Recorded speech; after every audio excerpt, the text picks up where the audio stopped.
A direct offensive? Or crush them from the flank? This next stop on the journey has a lot of similarities to Amphorius.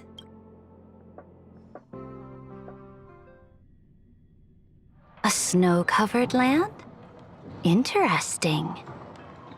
This star is named Eurillo 6. That name sounds so cold. Belobog sounds better. The girl we see here holds a similar station to you, Imperator. She's the supreme guardian of this world. A leader. I did not expect the Empress of this world to be so young. Well, your appearance isn't much older. The object in the distance resembles Nikador. Is it a weapon? No, it's called... Right! The Geological Reconstruction Unit. Just Giorios' Titankin? Disappointing.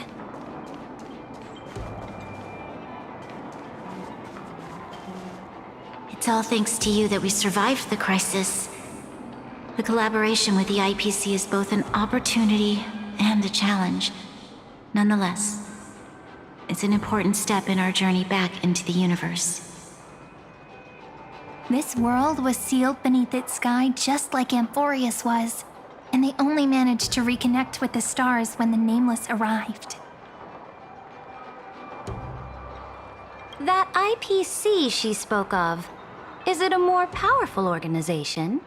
Yes, the IPC conquered many worlds through trade, and opened up a vast territory that way. There are many such powerful alliances beyond Amphorius, and they all walk on roads different from the destruction.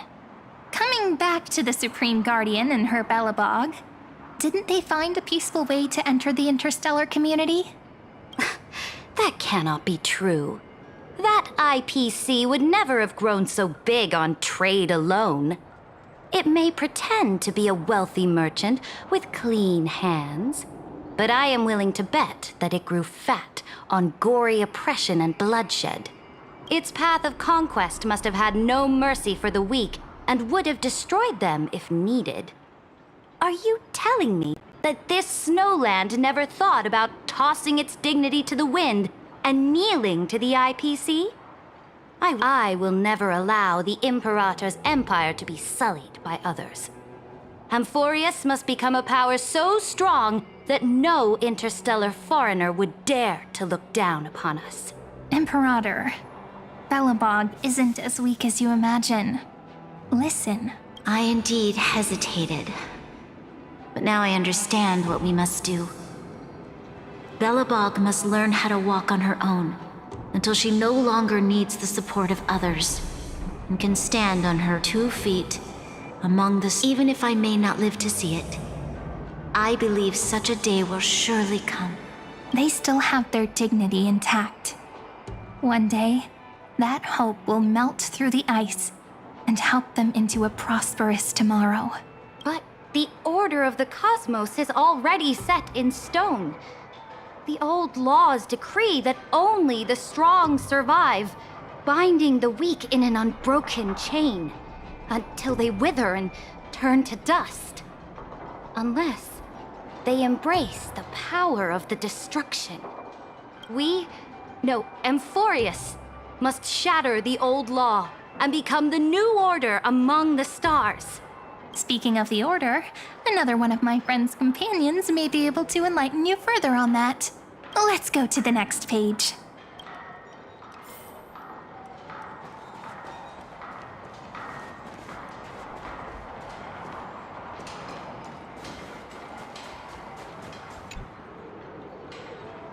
This next world is a nation of dreams. The first time I heard about that place, I didn't even know what to think.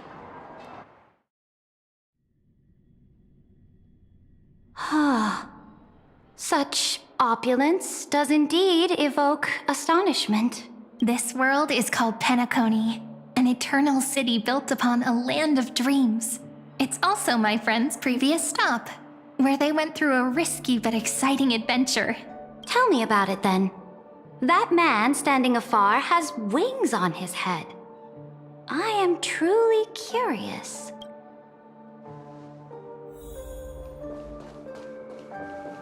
I wish to gaze upon the views of the Reverie Hotel one more time. I'll be just a traveler when I come back here again. And perhaps, through a traveler's eyes, even the things I once knew so well will feel strangely different. Penacony is a land of the harmony, where all dreams and hopes merge and combine. It believes in unrestrained freedom, and that's how it lost itself in shallow delights. Then, this young man before you chose to rewrite its laws, using the power of the Order, hoping to shape a dream-bound paradise of perfect happiness. Yet, the paradise of my dreams remains far away. Perhaps a brief journey with the Nameless can show me more possibilities in my search for paradise. As for what Penacony should look like, it'll be up to her. No, up to their trailblazing now. Oh, it sounds like this ideal kingdom is no more. That's right. The people chose to wake up at the end. You can't see tomorrow when drowning in sweet dreams. This individual's law acknowledged only gods and constructs, leaving no space for humanity. And yet, the fact that he could accept defeat and resume his journey shows a rare self-awareness and clarity of mind. You are also very self-aware, Imperator. Then you must know that the world promised by the destruction also has no place for humanity. I am indeed very aware of Lycurgus's honeyed words of deceit. I have seen enough. Take me back.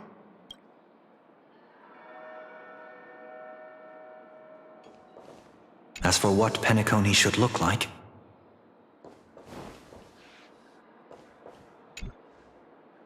Then let's wrap up This absolute wonder. Isn't it pretty? That's our Amphorius. Our world flows and meanders in this endless band of light. Though we were born from the designs of the gods and are not yet truly alive, the Chrysos heirs of Amphorius still chose to stand against fate and carved a legend no different from that of humankind. Will you really renounce the heroes in this world's previous 30 million cycles, Imperator? Including even yourself. Will you bow to brutal destiny and allow that puppet master named the destruction to have their wish? I know what you want to do, sidekick.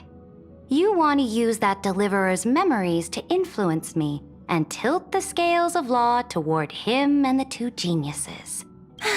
You really saw right through me, Imperator. How can one rule an empire if one is incapable of understanding people's minds? I have decided on Law's final destination. However, before I move my next chess piece, before we go on, tell me this, sidekick. Throughout his trailblaze, was there ever a memory of the ocean?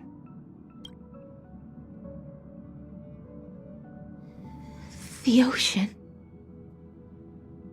My cradle. My home. You shall complete your conquest in the ocean at the boundaries of this world, and eternally slumber in the sound of tides. You shall eternally slumber in the sound of tides, and complete your conquest in the ocean at the boundaries of this world. Our prophecies aligned as flawlessly as a sea snake circling upon itself. An elegant loop, like a joyful hymn, like the circulating ocean current, like our two fates, like Amphorius itself.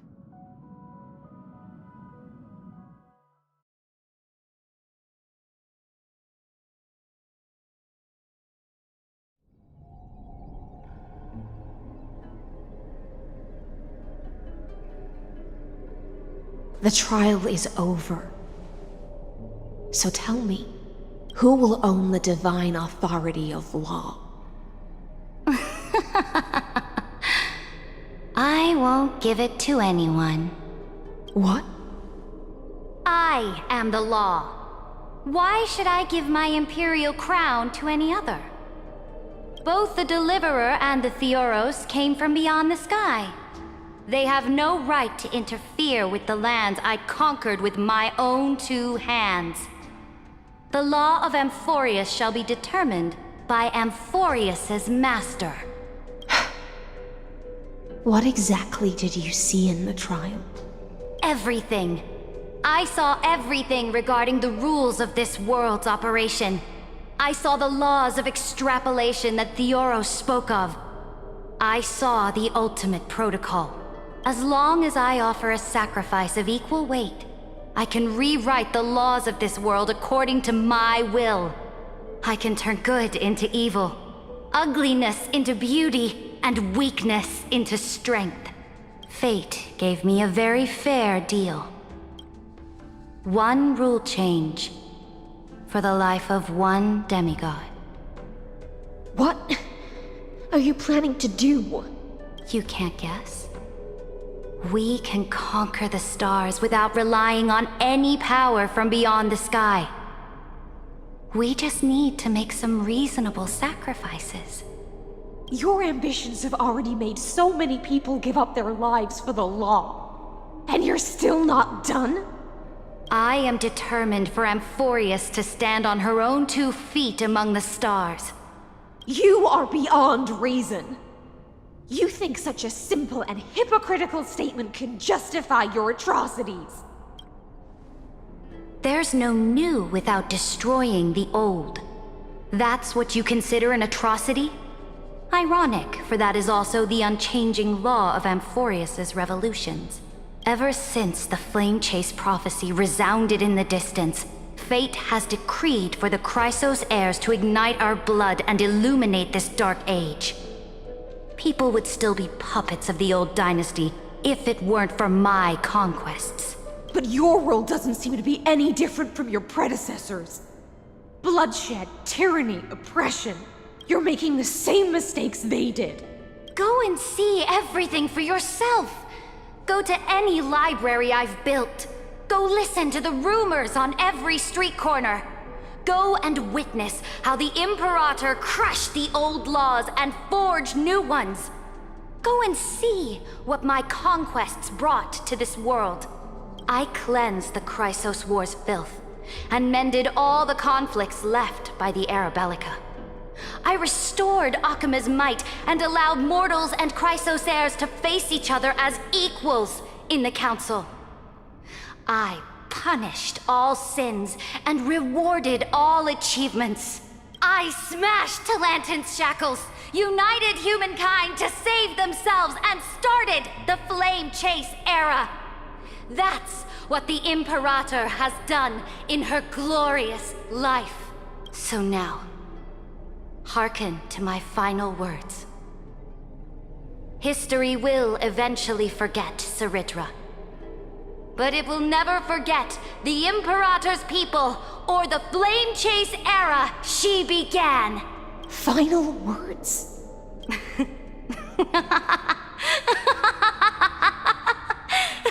Amphorius is about to be destroyed. There's no time left for pointless debates. There is only one law I want to overturn to aid the final battle of deliverance. So I will only offer the life of one demigod. In the name of the Imperator, I command you one last time, Electra. Either sacrifice yourself for conquest, or pierce this tyrant's chest with your sword. Thus, the Imperator concluded her final speech. At the end of her life, at the last moment before she stepped onto the altar, she gave her most loyal subject the choice to decide fate, just as she promised her compatriots before her very first campaign. My blood flows in you now. Heroic compatriots, Follow me, and we'll seize fate's reins! The Imperator fell. Some say that the Dux Gladiorum turned traitor and killed her liege. Some say that she imprisoned the tyrant in a shallow pond of water, then left. Which meant the Imperator had to kill herself to rewrite the law. There are countless stories about her death. All we can be sure of is when the knight left the vortex, the Imperator was still mumbling about their past conquests together, the beginning and the end of her existence. Imperator, wait! How could someone of your status come to the front lines? Let me be the flag bearer! The troops defending the pass to the west of the grove, have they surrendered? They ran as quickly as they could when they heard your name. The Golden Cocoon Pass is now in the First Legion's hands. Good. What about the Delosian militia? The Third Legion set fire to the mountains and flattened everything west of the basin. They just need a few more days. That is enough. We cannot afford to miss an opportunity for victory. Lastly, how many Laydonian cannons are left? They are no more. The Second and Fourth Legions have destroyed them all. Very good. They now have no way out, no reinforcements, and no artillery support. We will be able to liberate the Grove of Epiphany in the blink of an eye. We will launch the final charge 1 quint after the curtain fall hour tomorrow. Remember, as long as the Alliance's flag still flies on my shoulders, you must keep moving forward. Take no prisoners among the enemy's soldiers. All sages who resist are to be captured and tried according to martial law. And do not destroy any books. Now go! Notify the entire army. Understood! Those who are resolved to die, we salute you. Reporting in. The mountain dwellers are resisting fiercely, and the legendary Mountain Breaker has personally engaged in battle. Their formations are nigh impenetrable.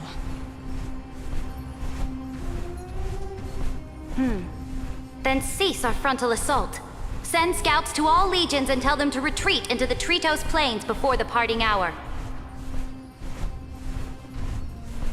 What? Are you planning to surrender? It's a strategic change of plans. The seismic walking dragon is enough for that battlefield.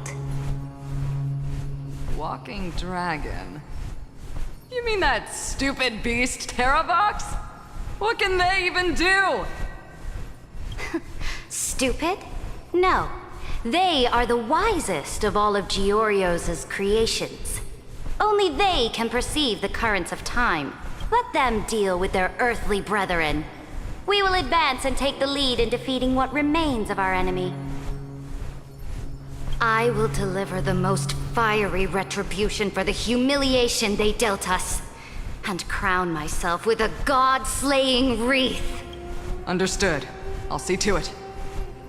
Those who are resolved to die, we salute you. The Temple of the Three Fates sent a letter, Imperator. They refused to surrender and said this letter is their last warning to us. Tell the commanding officers not to launch any attacks unless they receive the Imperator's handwritten approval. Disobedience will be punished by death. What are you doing? The priests of the Three Fates aren't soldiers, but politicians. Do not mistakenly believe they don't have a plan. These dying pests will wring out every idea from their brains, all for short-sighted gain. They are much shrewder than we are. I am inferior to them in that regard. They also have the prophecy to wield as a weapon, something I am not blessed with.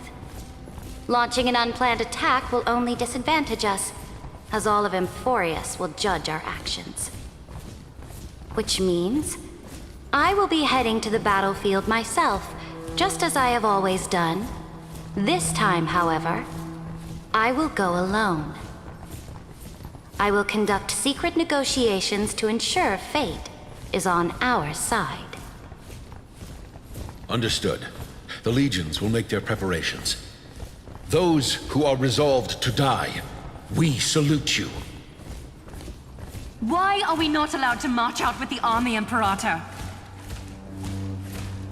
This will be a long voyage with no return. Those of you who bear the prophecy cannot come with me. Why are you personally leading this battle if it's doomed to fail? The Flame Chase journey cannot be without a leader. That is correct. The Empire will be without a head when the Imperator falls. But remember, as long as you seize the right opportunities, even a chaotic game will remain winnable. My departure will create a long staircase for you. You will understand what I mean when news of my death reaches your ears. Saridra, is our journey about to be over? Destroy the old laws and forge new ones. My conquest has reached its limits within the borders of Amphorius. Since the prophecy already decreed that the Imperator would never conquer the stars as she wished, I will bow out here and try no more. More Chrysosaurs bearing divine authority will be born, and many more heroes will arise. Will they demand peace or war? Will they resist tyranny or become the next Imperator? I do not care. The children of the future will decide for themselves. Do not mourn for me. Anyone can kill the Imperator, but the only one who can truly destroy her is Saridra. At the end, I faithfully recorded the most important battles in the Imperator's life. Her conquest was about to be completed at this point in the story. However, for some reason, a memory suddenly entered my mind just as I was about to put down my pen. It was a journey on a fantastical train. I had the honor of having a heart-to-heart conversation with the Imperator under the stars. And I asked her this question at the end of that discussion. How do you want history to remember you? As a hero who gave up her life for the Flame Chase? Or as a tyrant? She answered so quickly, as if she had made up her mind long ago. I would rather be forgotten than be defined.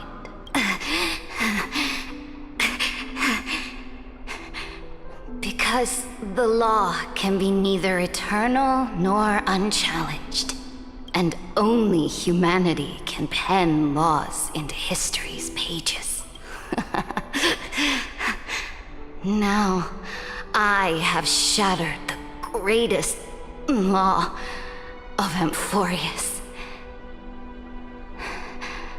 The game is nearing its end, Dux Gladiorum. Even though you killed the Imperator in the previous 30 million cycles, this time, you finally found your own law. Then, High Sealants, Electra. I will ask someone to deliver the prophecy's ocean at the boundaries of this world to you. Will you choose to swim into that ocean? I do not care. Do not care. The Imperator muttered about her conquests, and news of her death spread in the city. Freedom! Liberty! The tyrant is dead! Go! Shout this news in the streets! My people, my fellow elders, do not panic. Stand your ground. That usurper has paid for her ambition with her life. People once cheered for my ascension. And now they cheer for my fall. No matter. I am fond of applause.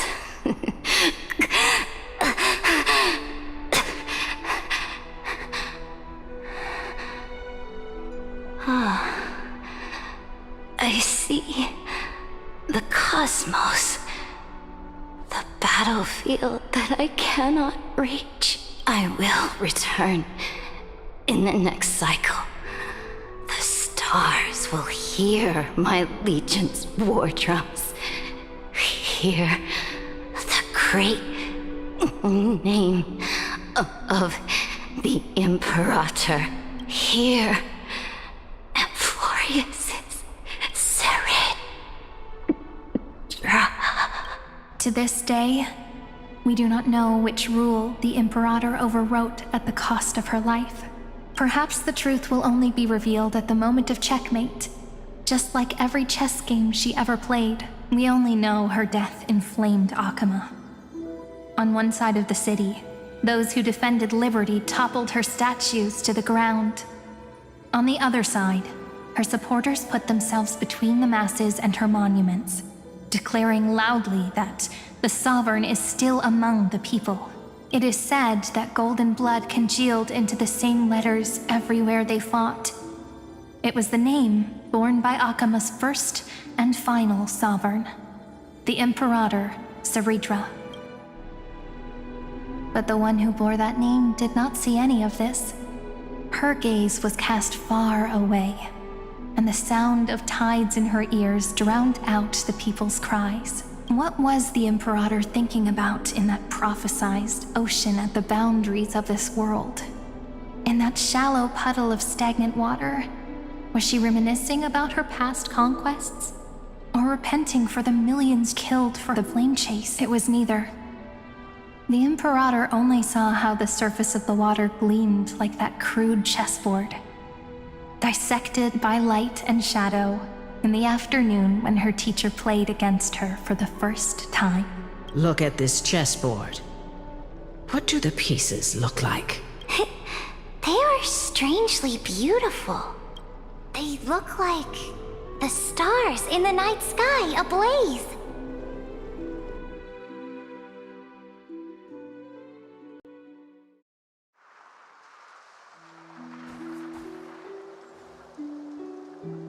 From that page emerged an ocean so vast, so pure, not a single trace of corruption. Is this Saridra? Electra, my subject. Ever since you walked out of the tainted ocean and pledged yourself to me, I have seen the abyss in your eyes and the emptiness in your heart. That was why I promised you a new ocean, where the Imperator's ambitions would serve as the currents, and loyalty would be its light. Electra, my subject. You have done your duty as my blade. The prophecy has now made its final decree on the road I intend to walk. My conquest is doomed to never reach the stars. But the Imperator never makes empty promises. So take this memory, this ocean, beyond the sky, as witnessed by the Deliverer. This is the final gift that the Imperator can leave for her subject.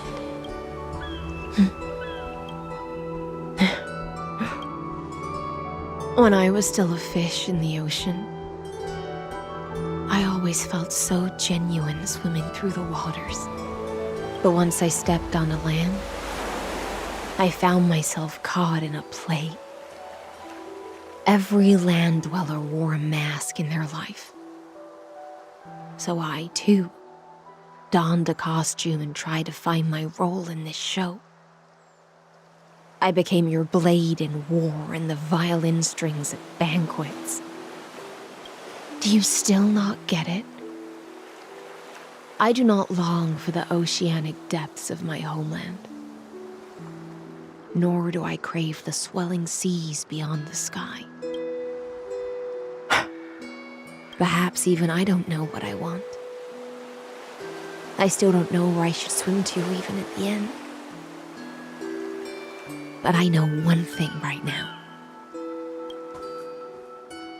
A fish is simply a fish. And she can never leave the ocean she's in. But whether under the ocean or on land, we two prisoners who can never escape this cave can still look outside the cave and see the stars. I have to admit, the 12-factor simulation of life in this experiment has far exceeded my expectations. Make your choice then, Senior Society member. Do you want to keep walking down the wrong path and be remembered for your incorrect conclusions? Or do you want to return to the audience's seat and give yourself, Amphorius, and the entire cosmos a more fitting end? I must refuse. A dead man never fears death. Did I not make myself clear? Have you forgotten about our dear Lord of Silence? You wouldn't want her to consider your 8 other clones as cancers within the erudition and chop them all up, would you?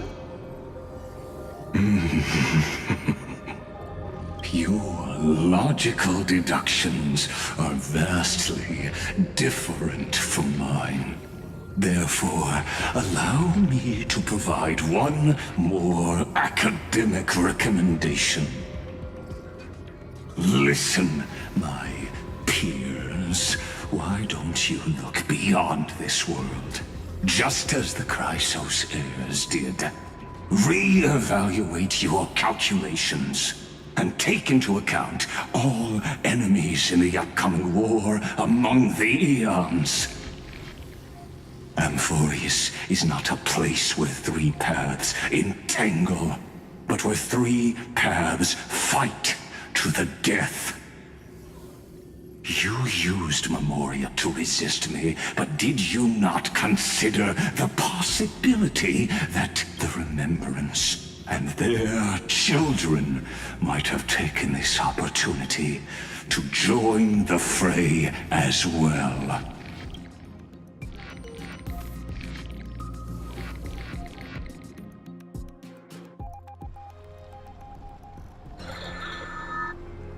Oh, so this isn't just silence. It's the answer. What was the last thing he said to you before you parted the waters at the Scale Gorge waterscape? A tricky question, but one with a simple answer. He didn't say anything back then, right? That's correct. And now I'm sure. You are not March 7th. There's no way she would remember that detail.